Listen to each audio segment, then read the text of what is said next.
Waa'een seenaa falmattoota bilisummaa fi walabummaa dhala namaa yoo ka'u, abbaa qabsoo bilisummaa Afrikaa kibbaa Neelsan Maandeellaa yookaan Madiibaa, abbaa bilisummaa Indootaa Mahatma Gaandhii, hundeessaa fi abbaa qabsoo qonnaan bultoota Chaayinaa Mao Zedong, abbaa qabsoo cunqurfamtoota Cuubaa Fidel Castro, abbaa bilisummaa Raashiyaanotaa Vladimir Lenin, abbaa qabsoo Iskootishootaa Wiiliyaam Waalaas, loltuu dhugaa mirga Fireenchotaa Chaarles de Gaulle, abbaa malaa fi abbaa qabsoo riphee loltootaa Che Guevara, falmaa dhugaa bilisummaa gurraalee Maartin Luther King, hayyuu fi qabsaa Meerilaandotaa Frederick Douglass fi kanneen biroo kalaa qabsoo dhaloonni dhufaa darbaa nyaatanii labataa labatatti darbaa onnee dhalootaa keessaa dhidhiitataa dhaadheeffamaa jiraatanidha. Qabsaa'onni mirga dhala namaa hunduu eenyummaa isaaniitii fi kan cunqurfamtootaa kabachiisuudhaaf qabsoo walirraan cinne gaggeessaa turaniiru. Har'asittuma jiru. Kuushota durii ardiiwwan sadii dhuunfatanii oranii damboobanii bitaa mirgatti miila isaanii diriirfatanii jiraatan keessaa maatiin guddaan baha Afrikaa Oromoon saba kaleessa sar'as guddaa Afrikaa bahaatiin.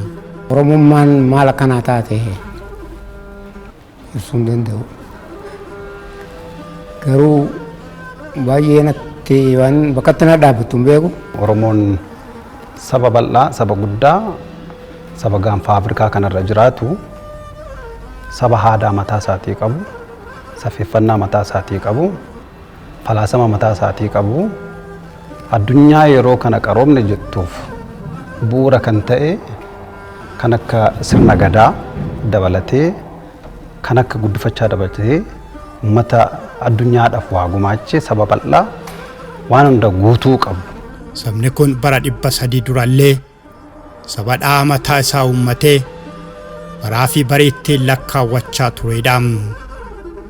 Qorattoonni saayinsii hawaasaa akka jedhanitti eenyummaa jechuun sabni yookaan gareen tokko kan ittiin of beeksisu qofa osoo hin taane kan ittiin warra kaan irraa adda bahee of bulchuudha. Qabeenyii fi hambaan eenyummaa kunneen ammoo walitti sutamanii ifa jiruu eenyummaa Oromoo har'aa kana uumanii. Sabni akkasiin jireenya qananii uummatee daangaa lafaa fi nama isaa babal'ifatee jiraachaa ture.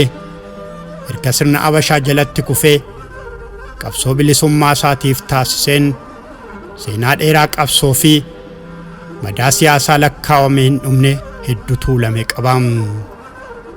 Sabni sirna isaa dhabee inni amantiin isaa jalaa tuffatamee kan falaasamni jireenyaa isaa harkaa dhaalamee inni aartii fi afaan isaa jalaa ukkaanfamee sabni daangaan isaa tuqamee diduu malee silaa filannoo maalii qaba? Namni lafaa ka'ee fedhii du'uu qabaatee hin du'u. Namni Oromoodhaaf qabsaa'e kamuu rakkatee qabsoo hin dhabne yeroon sin jedhu akka dhuunfaa isaatti qotatee jiraachuu dhabee, baratee hojjechuu dhabee, qacaramee miindaadhaan jiraachuu dhabee qabsootti hin baane waan itti hidhateeti jira. Kan itti hidhate kun immoo akka sabaatti itti hidhate.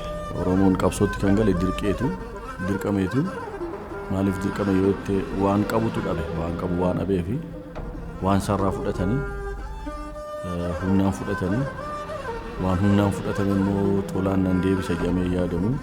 Sabni tokko saba kan jedhamu waan Waaqayyo kennee uumamni kennee fi aadaa, afaan, amantaa dabalatee duudhaalee inni qabu yoo qabaate saba jedhama. Afaan isaa dabalatee uummanni kun kana too qabu kanarraa mulqame waanuma qabu daangaan isaas cabee, eenyummaan isaa cabee, amantaan isaas cabee, gadaan isaa inni qabus ittiin sirna ittiin wal bulfatu qabusinis cabeet waan hundayyuu dhabe ummata gabroomee jechuudha ummata afaan qawweetiin gabroomee biyya isaas dhabee even ofuuyyuu dhabee jechuudha of dhabuu jechuun maal jechuudha ummanni tokko waan waaqayyo uumamni kenneef sanatti hin fayyadamu taanaan of dhabee jechuudha afaan isaatiin hin dubbatu taanaan amantaa isaa dhabeera taanaan sirna isaa san hundayyuu harkaa cabeera taanaanii amma maqaa jijjiirratuutti ga'ee jechuudha maqaa jijjiirrachuun maqaa isaan hin galle isaaf hin galle abbaa isaatiif hin galle ummanni gabroome suni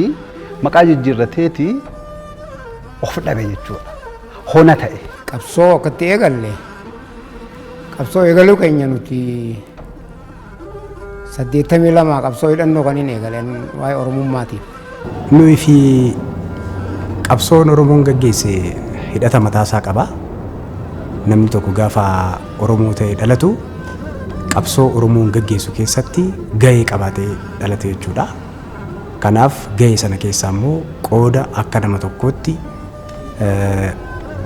hirmaachuu qabdu sana anis waa xiqqashuu na quunnamee hirmaadheen jira.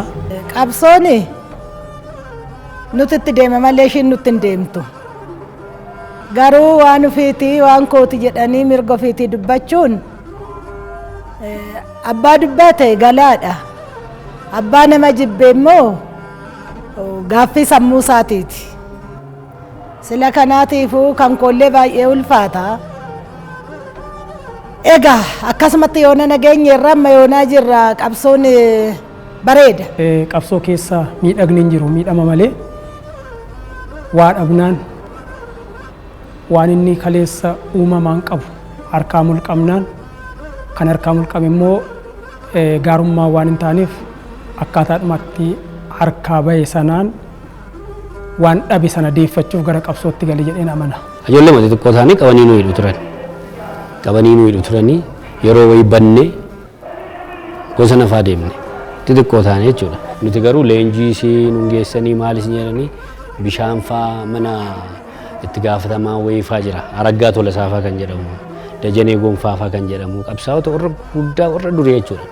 Isaantu bakka bishaan faa nuuf fidaa minaamin jedhanii dhumarra maatiin keenya dhufanii nu fuudhanii galanii jechuudha. Waa'ee ummata kanaa ummata guddaa ta'uusaa anis Oromoo ummata guddaa sana keessaa uumamuu kan naa galee haayiskuulii eddan galeera. Haayiskuuliidhaa fi abbaa kan nu ta'e gumii aadaa fi seenaa mana barumsaa keessatti uumuudhaani akka of taanee ummanni Oromoo guddaan kun akka jiru Gaanfa Afrikaa irraa ummata seenaa qabu jedhee kan kaasee anaaf karaa naa ta'e gara Oromummaa kootitti gara saba guddaa keessaa uumamuu kootitti kan na fide barsiisaa kooti Xilawuu Lammii jedhama nama baay'ee guddaa hardhallee lubbuudhaan jiru dhaloota har'a jiru kana qaran karaa qabsiisan qabsootti karaa qabsoo agarsiisan jedheetan fudhadha. Sana booda dubbisuudhaan seenaa uummata kana arguudhaan adda haayiskuulidhaa eessifnee gara waldaa Maccaaf Tuulamaatti hirmaachuudhaan lasuma adda dhufne jechuudha.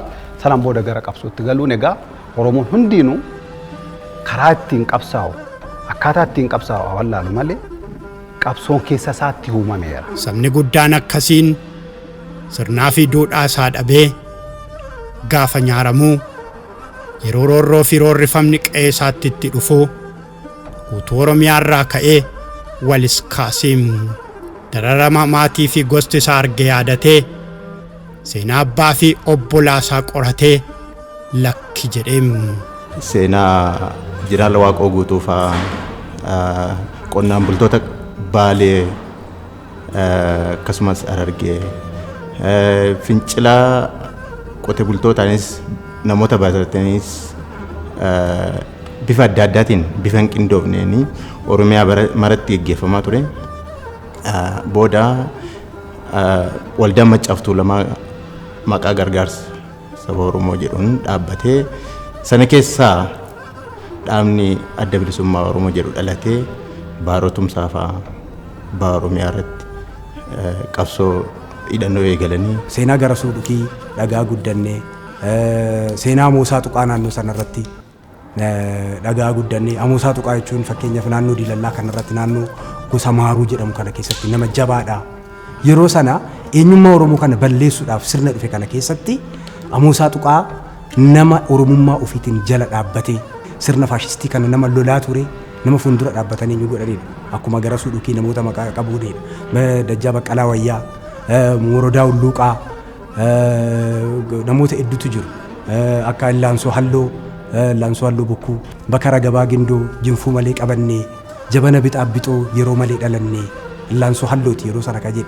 Dhaloota yeroo sanaatiin jechuudha. Otoo gaangonni dhalte gaangota zinnaarii sana dhalaa. Otoo kan du'e galee Shifarraa Turaa Addaa'utti galaa jedhu. Gaafa waan dhabe argachuudhaaf gara qabsootti seenee kaasee haga har'a gahutti hidhaa ajjeechaan biyya ari'atamuun dararri garaagaraa otoo san daangessiin haga har'aatti mirga isaa otoo falmatu tokkummaadhaan gaaf tokko otoo wal biraan hafiin lagaaf amantiin otoo waliin qoodiin kutaa garaagaraan otoo waliin qoodiin bakka garaagaraatti waliin aarsaa barbaachisu kaffaluuf lubbuullee otoon qusatiin akka gammoojjii Somaaliyaa keessatti hoggantoonni 12 shennigaatti dhuman sanatti jechuudha.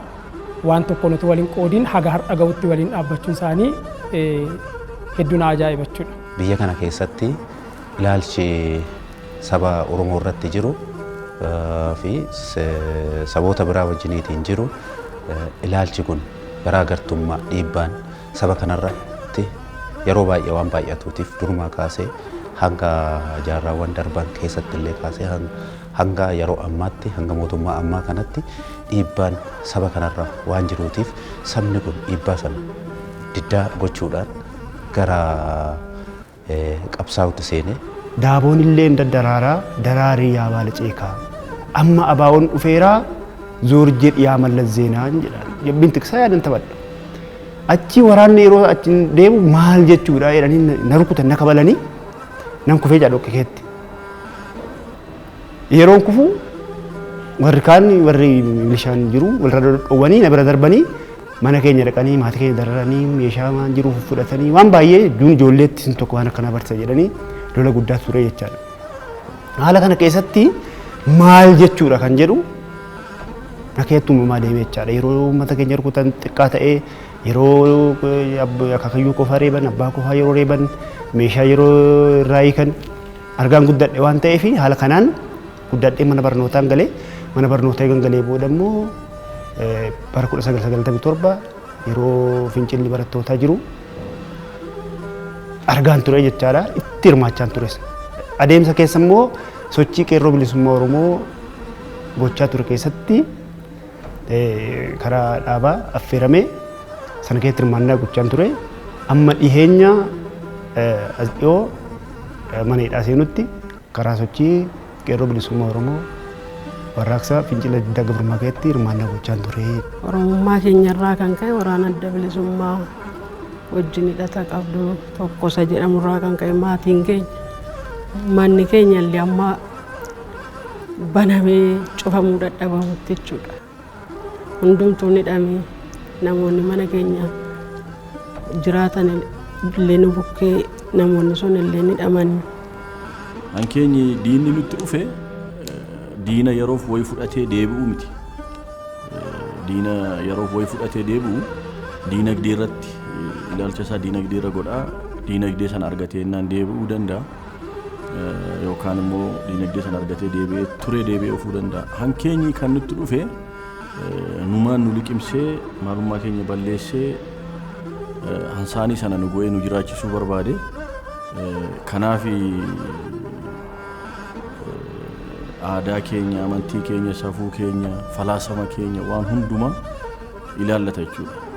Waan abbaa fi haati isaa didan waan dhaloonni dabaan daboon itti dhume dhaloota ittiin dabarsuu hin bulfadhu jechuudhaan maatiidhaan qabsootti galee maatiidhaan itti duulee maatiidhaan itti reebamee itti sajjeefamee ajjaa saammannee garbuu ammannee garbuu muruu dadhabne malee xinnaas gabbarree guddaa gabbarrees guddaa buluu dadhabne malee Oromoon sirna nama nyaataa kana dura dhaabbachuudhaaf Gimbaa fi Gaara Booraatti, Raayyaa fi akkasumaatti, Imbaaboo fi Aanoleetti, Calii Calanqoo fi Qooqatti, Gullallee fi Sololootti, Gara Mul'ataa fi Beegiitti, Garjeedaa fi Boosatitti, Amboo fi Dambidoollootti, Jalduu fi Baddannootti, Kofalee fi Salaaleetti, Arsii fi Azuuleetti, Shaashamannee fi iddoo biraatti waraana walirraa hin cinne gaggeessaa har'a gahiram. Sanarraa ka'ees qubaa fi qaataa qawweesaa walitti akeekuu shaakaleem. 77 biyya tana weerarte Soomaaliin. Yeroo isii weerartu san manguddoon warreen abbootiin dhiigaa fi abbootiin biyyaa mootummaa Itoophiyaa tana harar dhayxee bulchiinsa naannoo harar kana gaafattee Soomaalii tan ofirraa dhoowwina hidhannoo nuu kennaa jedhani. Bulchaan yeroo sanii namicha Soomaalii tokko Abdullaahi Badee jedhama. Harki keessan qaataan seenu qawwee dha'uun beeytanii mancaadhaan Soomaalii birraa dhoowwaa jedhe. Achirraa manguddoon dhuftee nama dargaggeeyyii waliin nu qabdee bakka akkanaa jira, qawwee akkanaatu jira, qawwee kana fudhannee akkatti diina birraa dhoorkinu yookaan akka qawwee dha'uu beeynu garsiifnaa jettee manguddoon fuutee Soomaalii nu geessite. Wangeelumaan dubbisa. Wangeelli waa'ee Musee fi waa'ee saba Israa'eliif waa'ee Ibrootaa fi Filisxeemotaa haasa'a. Yeroo baay'ee iddoo sanan dubbisaa. Bataskaan Ortodoksiin na barsiisan qabsoo Oromummaa kiyyaa jalqaba irratti tokko. Achi keessatti wantoonni adda addaa wanti saba Oromoo tuqan barbaachisoo wanti hin taane aadaa amantii keessatti arguu amantii kana aguuggii godhatee wantoonni jiran waan hedduutu jiru turanii wanta sanarratti yeroo hedduu gaafiin kaasantu.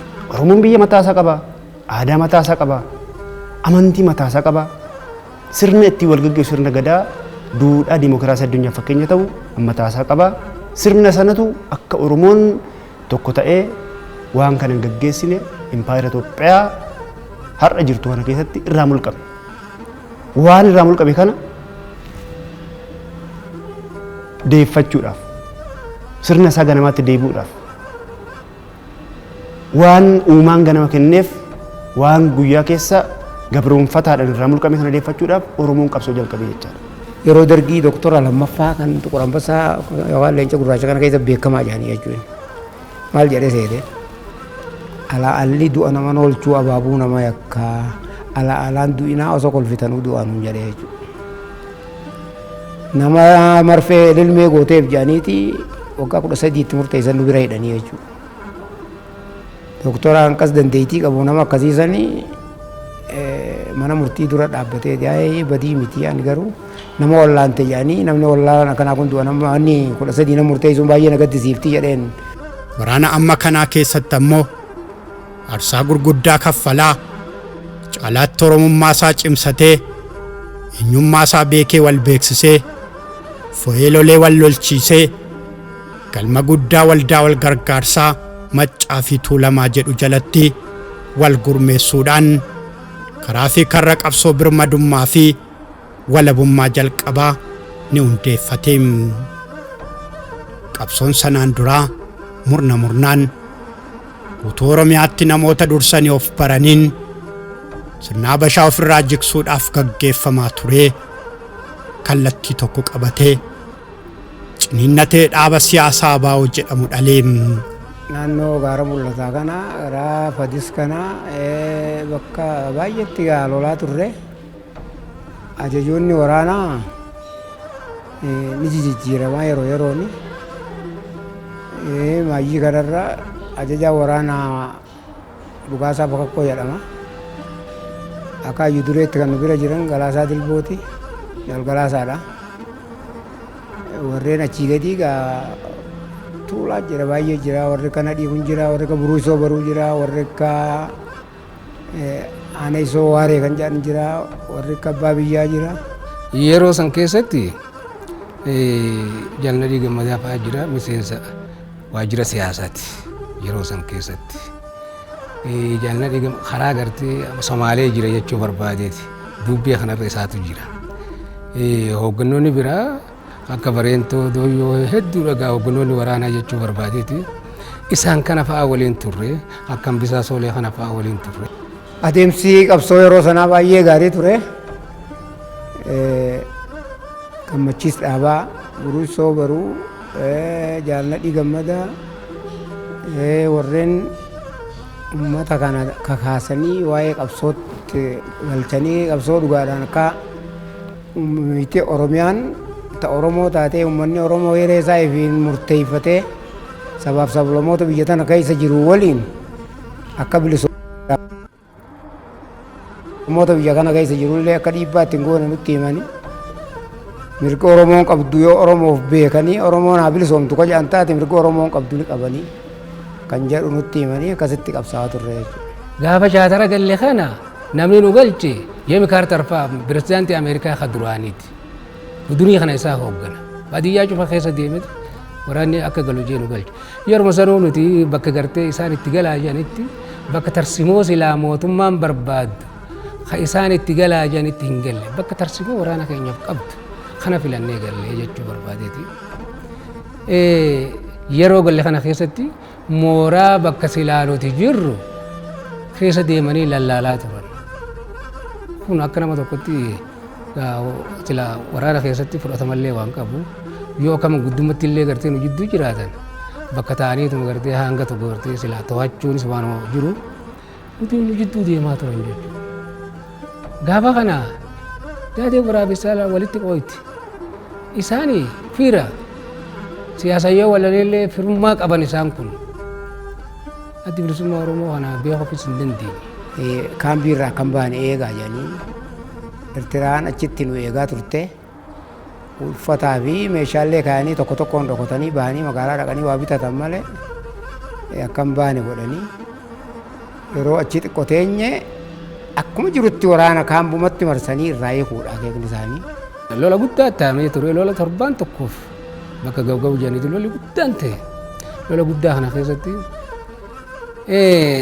isaanis karoora tokko baafatanii waliyyaaleen karoora tokko baafatte waan si ajaa'iba keessa namni miseensa bilisummaa Oromoo qabe badhaasa maallaqa hanga gartee 50 hanga akka harkatu namni hoogganaa qabe hanga 100 gaa maaliin siima kana jedhaniiti waraana isaanii bobbaasan isaanis akka gaariitti booji'aa turre. Waan yaadannu ani immoo waan guddoon hin yaadadhu tan naga ammaatti illee na dhagahamaa jirtu osoo jaartaa dhangalin dura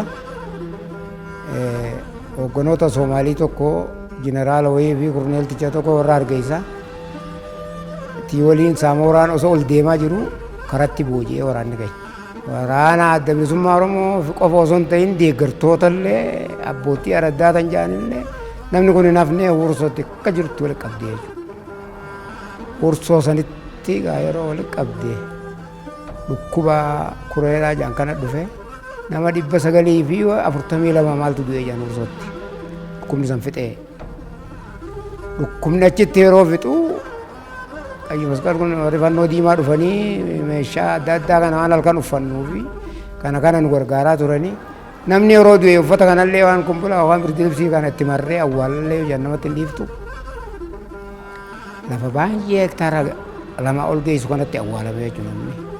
Birdilibsii irraa fuudhaa kan jiru haa uffatu jedhanii qullaa akkasitti biyya irra dachaasaa turre. Achitti namni baay'een akkasiin irraa dhume jechuudha. Kaambiin tun kaambii gartee dargiin irraa cabe. Raashina gartee inni irraa cabe daakuu gartee kanaa jira. Daakuu tana gabbeexaa gartee mataa dargiidhaa kana. Waan nyaannu dhabnee kanarratti daakuun sun daakuu yookaanis gartee expire taate.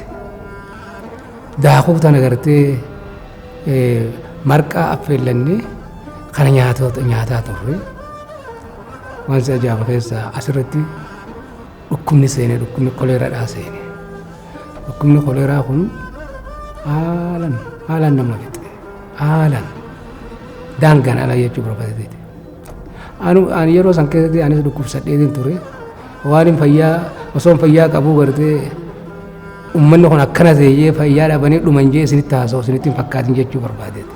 Mataan kiyyas haalan dhukkubni kun naqabeeti dhugaa isinii muudhaaf nama gartee taa'ee gartee ittanaa jiru ka waraabessi na biraa fuudhin beeka osoon ijaan laalee argu haati kuma xiqqoo laala anuu fayyaan qabu ni ciisa osuma ijaan laalee argu warri wardiyaa Tigrootaa kun bineensa nama fuudhu kana ittiin dubbatan laalanii argan ittiin dubbatan akkasitti bineensa kun nama guuraa ture nama fixaa ture. Amantiin koo islaamaatti dhaladhe jechuudha. Amantii islaamaatti nama faranjii kana numaatu yoo akkasuma baaliin duraan gurgurtaa turtetti yoo ajjeesan akka waan jannata dhaqanii na fakkaatti. Dhugumatti namni du'uu hin qabne faranjiidha jedheeti murteessee jechuudha. Maaliif yeroo Koreeyaan uummata keenya akkas godhu harkaan akkanatti irraa haqaa turte. Osoo isaan funyaan qabatanii akkanatti miilaadhachi darbaa jiranu kan waraabessee halkan nama kana harkisu rasaasallee ittiin dhaawanii achuma darbanii. Faranjiin akkasitti bakka irraa harkaan haqaa turte. Nullee kan duune rabbi waliin nu goote harkaan nu baafte. Angara kootii warra fannoo diimaa dhaaba fannoo diimaa kana galata isaanii waan jedhu badhuun beeku jechuudha. Osoo mana hidhaa horsoo nu fidin aanaa baddannoodha gaara mul'ata. Naannoo kana na fidanii naannoo kana yeroo na fidan waan isa ajaa'iba keessa namoota qaqqabame hedduu jira. Hedduu achi keessa jira hedduudhaan itti dhufe ijoolleen tun ijoollee adda bilisummaa Oromootti dabalamtee peelatoota fa'aa keessa jira waan isa ajaa'iba keessa. Peelatoota jajjaboo kanaa keessa jira injineerota keessa jira waan isa ajaa'iba keessa. Namoota kana galgala irraa gabbaasaniiti fixaa turuu waan isa ajaa'iba keessa. Haati ganama gartee za'a boodaa arguu hin dandeessu. Haati za'a boodaa gartee ganama arguu hin dandeessu. Hedduu fixaa turanii fiilmii tokko ture waan isa ajaa'iba keessa. Nama baay'ee nu biraa gabbaasanii fixanii abaa'ootu akkasitti ajjeesee jedhanii uummatatti himanii jechuudha. Namni yeroo dhufanii nu gaafatan maali uummanni keessan kun gaarii miti namoota akkana abalu fa'aa nama akkasii nama jaalawaas fa'aa waliin ture ka gammadaa fa'aa waliin ture nama akkasii fa'aa ajjeesanii nuun jedhanii jechuudha. Haayyaa edaa asii nu biraa baasanii edaa waas nu bira turanii jenneenii jechuudha. Yaanii uummanni mani gaafatanii maaliif himtanii nuun jedhanii achirraa nu fuudhanii adaree mabraa bakka jedhanii jiraaran achi geessanii achi nu awwaalan. Halkan garuu nama gayyaaftee fixxee uummata ganama yaamtee abaa akkana godhee jettiin jechuudha. Nuti nu biraa baaftee jennee himnaan akkamitti himtan jedhanii fuudhanii boolisuma biraa jedhanii harar mana dachii jalaa jira achi geessanii achi nu awwaalan. Achi yeroo xiqqoo turree waallee isin godhu hin deebinu maa isin hin goonu taaddisoo fudhattanii galtuu gara wursoo dhaqaanu jedhanii wursoo dhayne. Wursoo yeroo dhayne gaammaa namuma achi jiru kana isinni galtuu miseensa abaa'oo buuleessa kan ture warra dur ture keessaan buuraa jedhanii nama 800 keessaa nama 215 dhalaa nama 5 fi dhiira nama 210 keessaan baafatan moggatti warra yeroo dargii qabsaa'aa ture jedhanii. Akkasitti kanuma keessa waggaa 2 fidnee jechuudha. Waggaa 2 saniin booda nama 16 ammas warra ciccimaa jedhanii keessaa baasanii moggaa nu kaayanii nama 8 halkan tokko fuudhanii ajjeesan. Namoonni isaan ajjeesan san ajajaa birgeetii ture beeksisaa seenaa nama jedhamu. Aanannoo mixee nama jedhamu. Sheekh Aliyyi nama jedhamu tokko. Isa tokko maas Sheelaqaa Geetaawun ka jedhanii tokko jira. Markaba Gobeellee jedhanii jira. Mucaaleen Coo jedhanii tokko jira. Fu'aat ka jedhanii tokko jira. Namoota kana nan yaadadhaa jechuudha seenaa isaanii fi wanni isaanii ni yaadadhaa fuudhanii ajjeesanii. Namoota kana ofii ajjeesanii akka gartee addi bilisummaa Oromoo maqaa xureessuudhaaf akka addi bilisummaa Oromoo ajjeefteeti haadaan achi keessaa ol guuran jechuu boolla keessaa ol guuran waan si ajaa'iba keessaa. Egaa yeroon kana jiru wanni shirriin godhamin hin jiru jechuu barbaadeeti. Nuti nama 8 intala takkaa fi mataa kiyya fa'aa waliin nam 8 ammas galgala booda nu baafatan achi. Yeroo nu baafatan viidiyoo tana keessaas namni Oromummaan itti dhagahamtu ni jira. Kamaal Haajii namni jedhamu tokko dhufee jara bargaan akkanatti ajjeesanii jara sana namalee namuu quban qabu yoo hime nan dhiisanii dirree dhawaa dhaqeen fannoo diimatti isinii hima edana isin ajjeesuu deemanii jedhee Achi baafatee dirree dhawaa dhaqee himee inni achumaan jabuuti seenee jaan gootuu dhageenya. Miseensa viidiyoo ture baafatee kutee jechuudha. Akkasii faranjiin achirraa dhuftee waaxoo bakka jaan takko jira waaxoo san cinatti nu awwaalanii jiranii. Faranjiin dhuftee guu isaan dhufan ni dhoorganii jechuudha. Faranji seenuu dhoorgan. Itti gaafatamtuun gaafasiisan nama dhalaati. Leensaa moo maal jaaniini. Najjeesaa kunuma kanan nana hiixan malee jara kan arku malee jettee diddee dhiibattee warra sadarkaa gubbaa jiru kana mallas fa'aa bilbiltee na fakkaatti akka seentu hayyamanii fi seentee waan akkanaatiif deemanii ganama dhufeetiin isin laalaa jara ammoo isin biraa fuudhaniis akkana godhan jaanii gurbaan itti himee jira jechuudha du'a isaanii akkasitti du'a san jalaa nu baaftee nutuu silaa guyyaa san duunee turre jechuudha. Jalaa nu baaftee faranjiin kana hunda akkasi ganama dhuftee nu laaltee isin dhuftee laaltee guyyaa kan dubbii amma gaggabaabseen si hime malee warreen gaa firraa nu filee abaa'oo duraan qabsoorra turte jedhanii keessaan hambisa warra kaan gadhiifte. Maqaa bokkotaa tokko illee nu baaftee turte gaafas. Maal jedhamee? Cibirraa shakatan buttaa karkarroo nu jette. Warra galu kana qotilee jetteen. Qotileen gara maguujan gara manaa jedhamu isaan. Karkarreenoo gara gaaraa. Jarri 215 kun karkarroo gaara seenan waan ta'eef gadhiisuun ta'u isin qotileen koo karaa manaa deemaa qotadhaa jetteeni uummatuma Oromoo kana bakka lama baaftee kaan arrabsaa kaan faarsaa. Isaan waan faarsitutti fakkaattee garuu qotilee jechaanii nuun karkarroo jechaa addaan baaftee.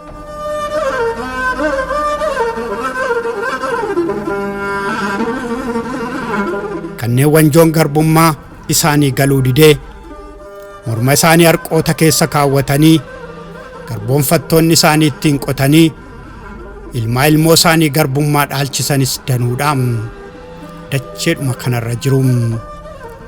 Dambalii sirna nafxanyaa kana keessatti ammoo yookaan gaabii dachaafatee sirnatti dhufe simatu gariin ammoo gaafii qabu qabatee wal ijaaraa wal barsiisaa wal hunneessaa wal suneessaa diddaa filateem yeroo kan isaatiif jecha hunduu waan harkaa qabu Oromootti darbatu gariin warqeessaa gariin dacheesaa gariin bunasaa kaalloowwan isaa kaan ammoo fardeen isaa saamuu ilmaan isaa lakki jedhantu isa barbaachisa tureem. Ollaa keenya kana guutuu asii Keeniyaa, Soomaalii, Jabuutii, Suudaan, Eertiraa uummanni keenya akkanatti ollaa isaaniiti jechuudha. Hundi isaanii kun akkanatti bilisoomnuufadha. Maaliif lafa teenyarra jira guddaan isaanii? Nuti immoo akeekni keenya sabaaf sablammoota nu keessa jiru kana miinaa kan jedhu adda bilisummaa Oromoo keessa hin jiru. Mirga uummanni Oromoo harkachuu qaba. Yoo bilisummaa uummata Oromoo tanaaf fedhii qabaatan akka uummanni Oromoo jiraatutti haa jiraata jedhanii barsiisan malee sabaaf sablammoota haa dhabamsiifnu kan jiru takka dhageettis hin beekan. Wanni Oromoon bilisoomuu hin feeneef saba guddaa hedduu walla geettiillee haa dhabnu malee saba guddaadha jechuudha. Yoo isaan bilisooman sammuun isaanii duutuudha jechuudha. Biyya kanarraa nu yaasan waan juu qaban na fakkaatti. Kanaafi warri Habashootaa kun akka bilisummaa teenya hin feene akka Oromoon nama kanarra laallattee waa'ee qabsoo maqaan dhoohinne jedhanii akka boofaa mataa keessa lutumanii jechuudha. Naannoon keenya naannoo bunaan beekamtuudha. Buna ijoolleen hamma daa'ima waggaa 5 minaanii ittiin coratti birrii dhufanii karaa sinii baamna jedhanii raatanii birrii nurraa guuranii deebi'u. Garuu hamma umurii koo sanaatti ani karaa nagarre. Mootummaan gaaffii ani gaafadhe kana seeraan naa deebisa jettee ati seerri jira jettee mootummaadha gibira kan falaan jira jettee nagaa koo naa eegsa jetteetu gaaffii gaafachuu karaatti baata. Gaafa karaatti baatu callisanii namoota taargeettiin godhanii dhokaasanii nama carraan irra bu'ee nama baay'ee ajjeesuun argita kana baay'ee argita jechuudha. Mana yaalaa gahaa tokko hin qabnu. Dubartoota ulfaa baatanii utuu deemanii karaatti duutii namni dhukkubuma salphaadhaan silaa yaalamee fayyuu danda'u tokko baatamee utuu deemu karaatti namoota du'e jira. Kun utuu karaa qabaanneen ta'uuni makiinaadhaan deemee raate namni salphaatti mana yaalaa tokko ga'ee sababa konkolaataa dhabnee karaa dhabneef akkas taane jedheen nan yaada. Umurii sana ammarrayyuu yeroo sanan baay'ee yaada. Amma ergan mana hidhaa galee bahee booddee jalqaban mataatti na jalqabanii baay'ee waan tokko wanti jechuu hin danda'amu.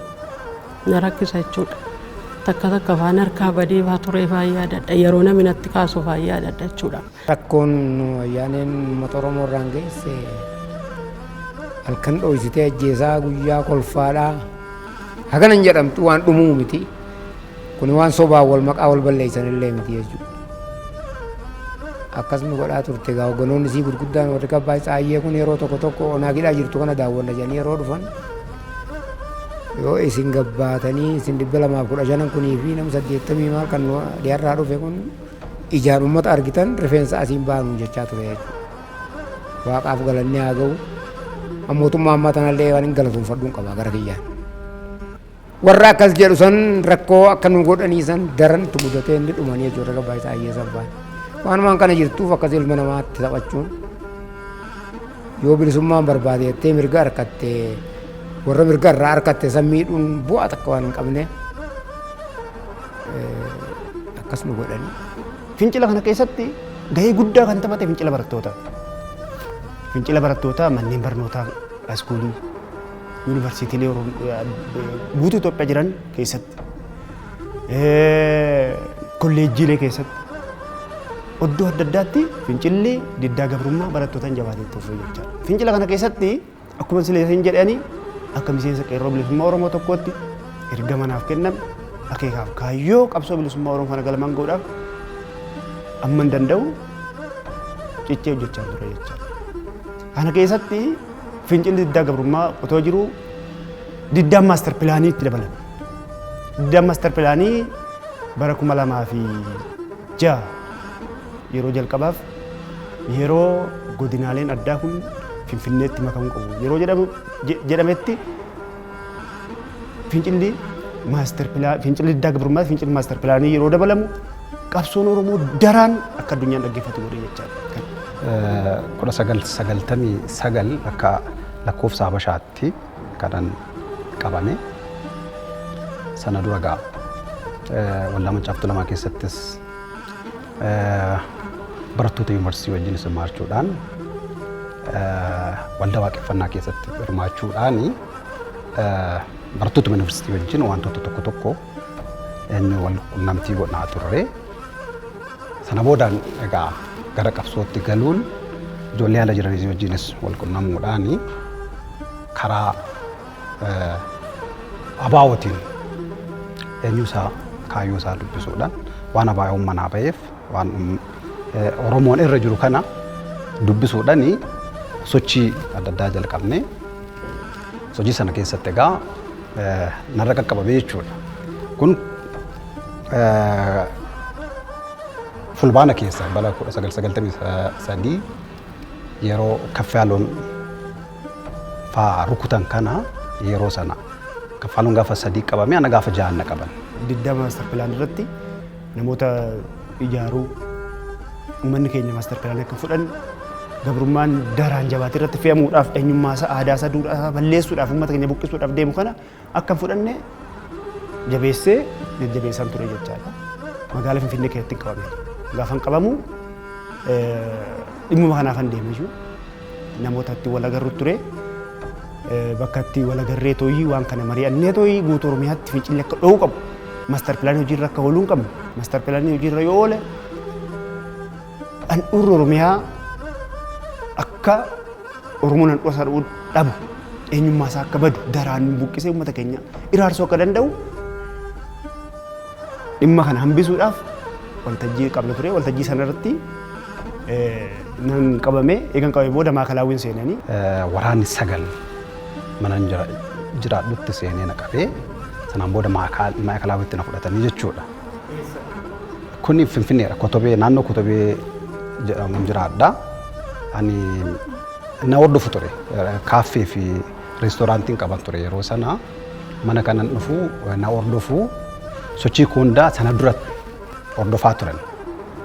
Sana booda achumaan na wajjin ka'anii gaafa mana seenu na wajjin seenanii jechuudha. Wajjin seenanii na qabanii eessa akka na geessan illee hin beeku halkan natti nam'anii jaakkeettiidhumaan fuula nu ukkaamsanii mucaa firaa nu bira jiru wayii wajjin maatiin biraan jiru qabanii bulii lama booda maakalaawii ta'uyyuu kanan bareen iddoo nageessan hin beeku waan fuula koo haguuganii fi hin argu. Garuu jarri na hordofan sun na biraa namni natti fakkaata. Karaa namoota naannoo sana jiraniitiin dhiibbaan irratti godhama. Gaafa deemu gaafa dhumaa waggaa gadhiiseen mana barumsaa Adaamaa kan dhuunfaa mana barumsaa kun afaraa shaddiin kan jedhamu ganda 11 keessatti kan argamu galee. Maaliif meeyyoon of dhosket agate itti fafalaata waan jedhamu jechuudha. Kun gabara 2002 akka lakkoofsa Itoophiyaatti. Galee akka ji'a 8 akkas barsiiseen ammas ordofiin ta'e jiraachuu san man beekaa. Agate of dhoskuufis yaalus ordofiin ta'e hin jira. Filannoon ga'e. Filannoon bara 2002 sun gaafa ga'u ijoolleen nuni hariiroo wajjin qabnu dur kan yuunivarsiitii nu dursanii ba'anii immoo gara dirreetti ba'anii hojii dabbalummaa gara ba'aa kanarra hojjetan Abdurrazaaq Mikaa'el fa'aa kan jedhaman qaqqabamuu eegalan. Qaqqabamuu gaafa eegalan yeroodhaaf of jijjiirree gara biraa deemnaa maal jennee garee koo wajjin utuma mari'annu lafti nutti barfateera harka diinaa seenne jechuudha. Abbaa Kashulaa nama jedhamutu naannoo keenya jiru. Jaalli Naggasee Abbaa Kashulaa gooneerra. Kashulaa fa'aa immoo ijoollee waraana gooneerra. Akkasittiin faasum. Abbeen Kashulaa immoo akka madaraa fooyyee qabu akkamitti jiru fayyaniiru dhukkuba isaaniitti jennee fa'aa ol gaggaafan. Yeroo wanti haaraan jiru iseen abbeen Kashulaa amma baay'ee jabaatanii ikoonomiitti maalitti akkas ta'aniiru. Jabaadhaa isiniin jedhaniiru nuun jettee dhuftee gaafa nutti himtu nuyi gallee raanne kan kun immoo torbaniin ji'aanii baay'ee nu haaressaa wantoonni koodii akkasii godhanne raanne haasofne jechuudha.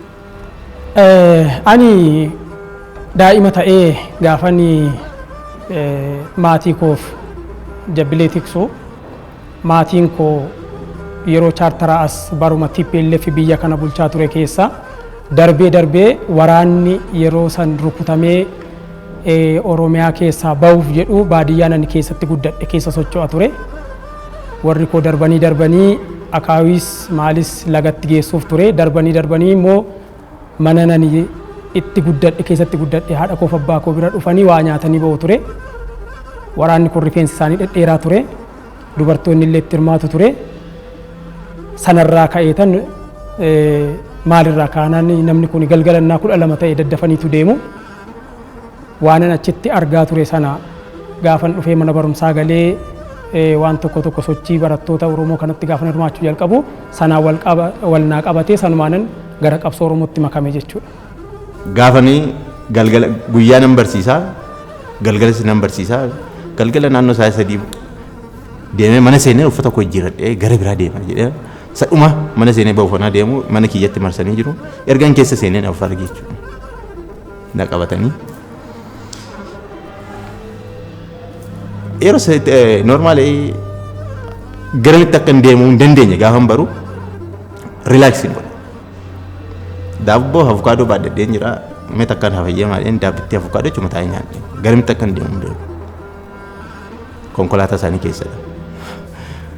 Na fuudhanii achi konkolaataa keessa na ciibsanii amma gaa yeroon kee geedhanii harka duubatti hidhanii na ciibsanii na rejjetanii amadee ganda duwwaa 11 amadee keessa hin jiraadhan naannoo Gidel Gibuudhaa fi amadee gidduun jiraadhan ture. Sa'achi na baasan gara booleerra na geessanii achas na deebisanii maal godhanii olii gadi magaalaa keessa akkanii kallattii isaan barreef dhaqatanii Adaamaa naannoo raas mokonnin maal jedhan sana duuba itti fakkaata achi na galchan jechuudha. Addayaa wayii gubatee saatii wal fakkaataatti ta'e saatii wal fakkaataa ta'e sanatti isaanii jedhanii qindeessanii hojjetan waansa reebicha baay'ee ulfaataa ture wanticha yoo umarratti erga duune booddee maal duutu amanaa jedhanii amanaa mana murtiitti kaadaa jedhanii mana isaanumtiyyuu jechuudha.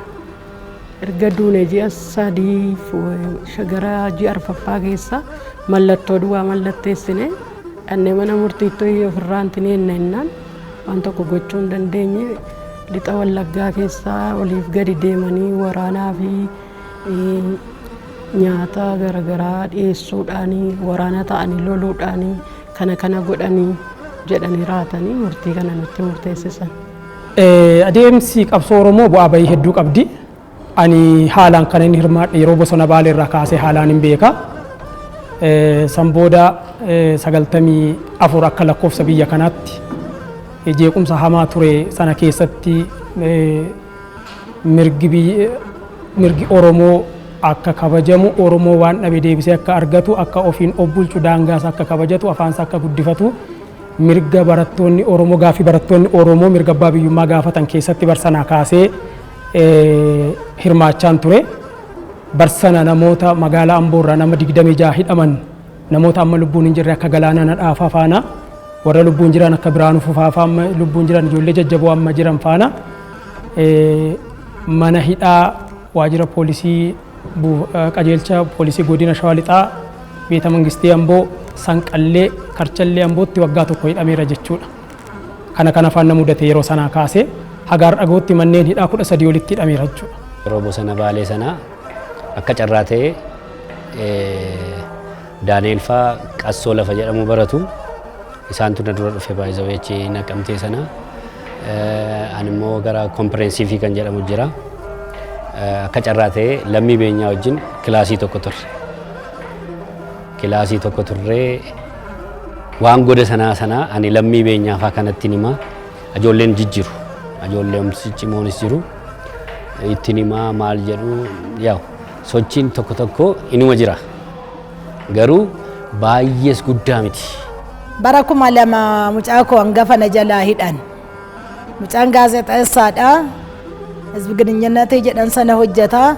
Manuma baanii dhufanii mucaa nagaadhumaan isaan faana hojjetu hidhani. Biraanuu Mul'isaati. Hidhan ammallee bakka inni jiru wanti beeknu hin jiru.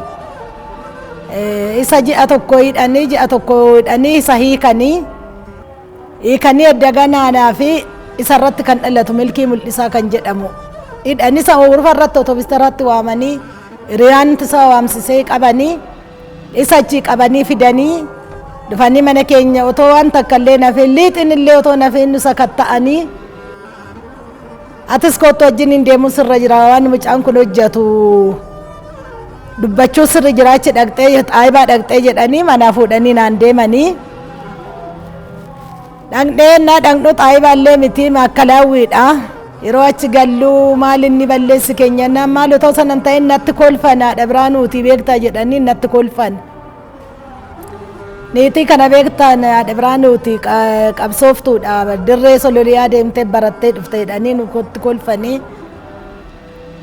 Egaa kan sanaan booda maal gaafii qabaree amma garaa isaanii amma humna isaanii hojjetanii bultii jaanana hidhanii na tursiisanii barkume maaziyaa gaafa bultii 30 iddoo nuti bultii jaa turre deebi'anii dhufanii ijoollee lama mana Buzunash Mul'isaa Darajjee Mul'isaa Biraanuu barbaanna jedhanii dhufan mana yoo isaan dhufan ijoolleen hin jiru Biraanuun jedhanii boru ciree kan naa fidan hojjetu Biraanuu barbaannannaan Biraanuun hin jiru nuti daba deegizee meeqa jedhaniini Buzunash Mul'isaaf Darajjee Mul'isaa fudhatanii dhufanii seenaan Mul'isaa nama waggaa 14 reefu taate ishee bicha manatti gatanii mana koo balbala isaa quma gatanii dhufanii amma sana waan ilmoo namarra hin geenye nurra geessisanii maatii 4 mana tokko ilmoo abbaan qabne ana tooyyi gabaa ol kaatee garkaasee guddisaa ture daa'ima kooti. Baqannee immoo Finfinnee dhufne jechuudha.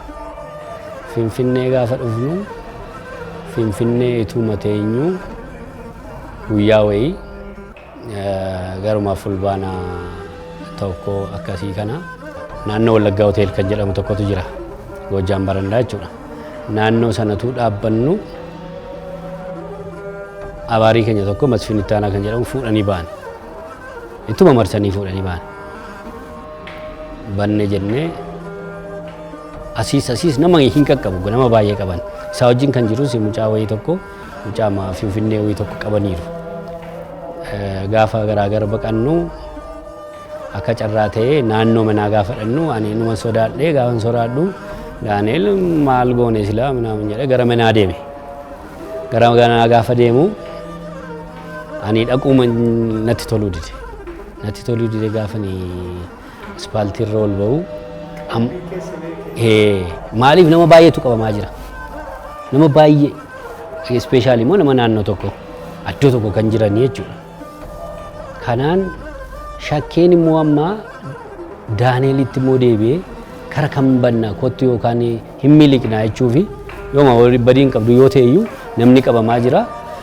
Riyyaan keenya inni Masfiin qabameera. Gaafa mana bira dhaqu manni Daaneelii fi ani bira jiraannu marsamee jira. Poolisii federaalaan. Kanumaaniin naasuudhaan ol ba'ee deebisee bilbilee Daaneelitti. Jechuun bilbilli moobaayilii minaaminii miti. Manichumatu bilbila qaba. Gaafa bilbilu namtichi abbaa manaa sun maal naan jedha eessa jirtati kottumee ayyaanaa minaamin jedhe. Ani amma marsamuu argeera. Asii galeera miti isa booddee baheen karaa wayii qajeele. Gaafan qajeelee gara madaanaalemii dhaqu abaariumti keenya naa wajjin hidhamee ture Mangistuu Hordofaa jedhamu kottu nama baluunfaa namni hundumtu qabameera naan jedhe. Inuun immoo hin bannaa naan jedhe. Eessatti bannaa innaan kotta tadaamaa faadhannaa jedhe. Mucaa wayii jira makiinaa lafa mucaan sun Mangistuun sun hojjetu makiinaa sana fuudhanii gaafa kaanii lafanni jiru nage gaafa lafanni jiru dhaqu nama hundumtu waan na ilaalu natti fakkaata. Karaa boroo bahee nan fiiga gaafa jedhu hin fiigini ijoolleen kun ijoollee kanaa jedhan lakkaa isaanii nu hordofaa jiru. Kanumaaniti makiinaa isaanii keessa gaafa linnu makiinaa keenya makiinaa mucaan mana isaanii hojjetu nu fuudhee deemuuf gaafa jedhu isaanis fiiganii makiinaa tokko tokko keessa lixan warri nu ilaalaa turan. Kanumaan nu ari'anii makiinaa duubaan gaccaanii nu qabanii harka nu hidhanii ija nu hidhanii maakalaawii nu gashan jechuudha. Maakalaawii ta'uusaas eessa ta'uusaas isa booddeedha kan hin bare. Gaafan qabsoo eeggalu miseensa akka namoota kaanii miseensa guutuu guutee laga deemee yookaan biyyoota ollaatti baqadhee leenji'ee waa tokko tokko fudheen qabsoon jalqabne akkuma diirama sii kaasuu yaaletti namoota na cinaatti rukutamaniif namoota na cinaatti miidhamani argeetaniin boru dabareen kiyya akka ta'e naa galeetun qabsoo kanatti galee gaafa gallu nuyi yeroonni waan nuyi barannu waan uummatatti himanii fi waan isaan mana barumsaatti barsiisanii fi gochaa waa isaan godhan adda adda afaan isaanii fi gochi isaanii adda adda. Sababa kanaaf nuyi gocha kana sirrii miti wanti ta'aa jiru akkas fakkeenyaa fi namni lubbuutiin jiraachuuf mirga qaba kan jedhu seera Itoophiyaa irra jira. Namni bahee galuuf mirga qaba kan jedhu seera Itoophiyaa irra jira. Ammoo namni gaafa sana dadhabu ayi lakki seera akkas jedha maaliif wanta kana akkas gootu kan jedhu gaaffii akkasii kaasuutiin mana barumsaa keessatti qabsoo jalqabne nam tokko maaliif barataan tokko maaliif rukutamaa maaliif hidhamaa maaliif ajjeefamaa barataan barsiisaan maaliif hidhamaa kan jedhuutiin eeggallee ani qabsootti gaafa gallu adeemsa kana keessa galle muudannoon nu mudatu haaskuulitii kaasee baay'eedha. Haaskuulitii guyyaa tokkotti ijoolleen jaanu biratti duuteetti mana barumsaatti ijoollee dabtara qabattee deemtu dubartiin nu biratti duuteetti namni nu biratti hidhamaa gaafa hidhamtu nama si biratti maal akka ta'uun argita waan hedduudha wanti kana jennee kaasnee fidhu miti. Kaasettee afaan Oromoo dhaggeeffachuun yakka ture. Kanarraa kan ka'e manni koo sakatta'ame jechuudha. Bara 1995 ji'a bitootessaa gaafa guyyaa 6 manni koo sakatta'ame. So hojjetaa mootummaa yeroo sanarra jiruun warri kaanarra lubbuun hin jira. Har'a nama guutuu jedhamu hiriyaa kiyya mana murtiirra hojjeta ture amma Ameerikaa jira. Namoota akkanaa akkasumatti lafaa ka'anii Oromoota jajjaboo ta'an balaaleffachuu jibbuu amilee isaanii cabsuu iddoo adda addaa dhaqxee biiroo adda addaa akka ittiin dorgomne akka ittiin jiraanne si taasisuu qabeenya ittiin qabdootee qabeenya kee balleessuu si hidhuu waan kanatu ture jechuudha.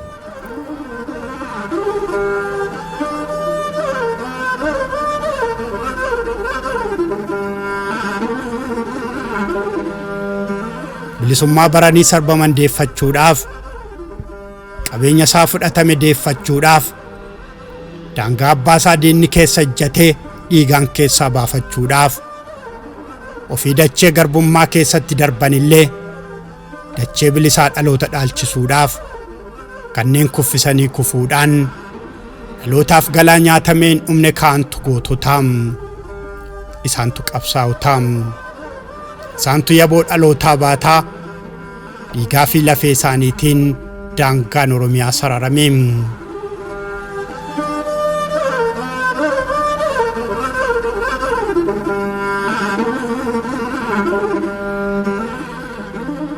Dhugaadhaan imala qabsoo bilisummaa fi birmadummaa Oromoo keessatti obboleessumaaf obboleettiidhaan daandiin bilisummaa Oromoo dheerateeraam. Sirna nafxanyaan dachee fi qe'ee Oromoo irratti ijaarratee nan jigsaa fi injigsituu gidduutti dogoggorri yeroo fi iddoo hin malletti uumamuun gootonni kumaa kitilli wareegamaniiru. 84 qabamnee 86 onkololeessa guyyaa 15 achirra hogganoota jedhanii duraanuu adda nu baasanii turanii warra gartee silaa ciccimoo jedhan adda nu baasanii turanii nama 215 achirra nu fuudhanii Zuwaay nu fidan. Yeroo amma Ursorraa baanee amma waraana masii kana keessa namni tokko ni jira. Namitti dhagahamtu isin jijjiiruuf deeman isin geeddaruuf deeman jedhanii nutti himanii jechuudha. Gaafa isaan nutti himan kan halkan mayidanaa kana rifannoo diimaa kun daftaraaf qalama nuu fidanii jiranii babbarachaa turanii waraqaa cirree xixiqqeessinee maqaa barreessinee nuti yeroo san maqalee isin geessuu deemti nuun jedhan. Amma waraqaa barreessinee xixiqqeessinee baay'ifnee namuurra hiranii jechuudha. Karaa yeroo ol deemnu harkinuudha kursii gubbaa ta'aniiti uleedhaan akkanatti nama lafa gadhawan achiin eegin as ilaalin jaaniini waraqaa kana bittinsaa turre magaalaa keessa. Ilaa Ursoo bittinsine ilaa hanqa Finfinneetti. Garas jalaa san iyyoo baasan rifannoo diimaa ni arga kan jiruufi asiin nu baasanii bakka Saarbeet bakka jedhan gara Walisoo akka nama deemu achi nu kuchiisanii achi buttaa wanni lafa buttaa jira kanaan akkas naanneessanii Zuwaay nu geessan. Kan hunda bittinsaa deemna waraqaa. Maal jedhamee waraqaan isin daandiitti darbachaa deemtan kun maal jedhe yaadattu? Waraqaan kun maal jedha seete? Nuti miseensa adda bilisummaa Oromoo akkanaa turre. Kanaafuu jarattiin kun warra nu biraa fuute nama ajjeefte akkanaatiif abalufaan ni jiranii. Nullee nu jeesuudhaaf gara biyyasii nu oofaa jirti. Jenneeti barreessine duraan. Harki nu hidhaadha. Kanuma harki hidhaadha kana waraqaa gartee barreessanii gartee fooddaan haruufa shanshalata fa'aa fooddaadhaan gartee nama garsiisaa deemna fa'aa yeroo tana keessatti uummanni haa arguuf garsiisaa deemna. Akkasitti booda oofanii gartee Zuwaay nu geessanii kaambii san gaafa gartee dargiidha warra Shaabiyaa kanaatu itti hidhamaa ture waraana Shaabiyaa kanaa itti hidhamaa ture barreeffama gartee mana keessatti yoo barreessan kana cufa argaa turre kaambii san keessa turre bakki tuni bakka ooqituu bakka hamtuu bakka gartee yoo haala namni gartee si arguu hin dandeenye bishaan gubbaadha bakki tun bishaan hin marfamtee jirti Zuwaay kana yeroo dhaytan bakka hamtuu bakka namni gartee itti si arguu hin dandeenye. Qayi masqal qofaatu nu jala deemaa ture. Magaaluma keessaa namni tokko Oromoo keessaa namni adootuun dhabamu Oromoonni nama adootuun dhabamu fuudhanii haa kaayanii haa wal garsiisanii kan jedhuuf akkas godhaa turre. Dhuguma immoo akkasuma namni karaarraa guuranii xalayaa sun dubbisanii waajjira fannoo diimaa geessaa turanii jechuudha. Waajjira fannoo diimaa geessanii waraqaan akkasiisan eessa geesse bakka kanaa eessa geesse bakka kanaa osoo jedhanu naannooftee asiin Zuwaayitti gad deebite jechuudha. Katamaa magaalaa Zuwaay keessa guuchidheenne dhalaa tokko argee jaanii dhalaan san fuutee waajjira fannoo diimaatii akka nu kannitan jechaanii jirra geessanii osoo torbeen ga'in nu dhufte jetti. Kan achitti isin argite sun? Achitti nu argite san Zuwaay nu jala dhufte awwaalanii dachii kana jalallee isin geessan isin jalaa nafuun hin dhufa jettee namitti baay'ee cimtuudha jechuudha. Baay'ee lubbuu xiyya kannee waan hin jiruuf hanga duutanitti isin jalaa nafu jettee achi nu jala dhufte.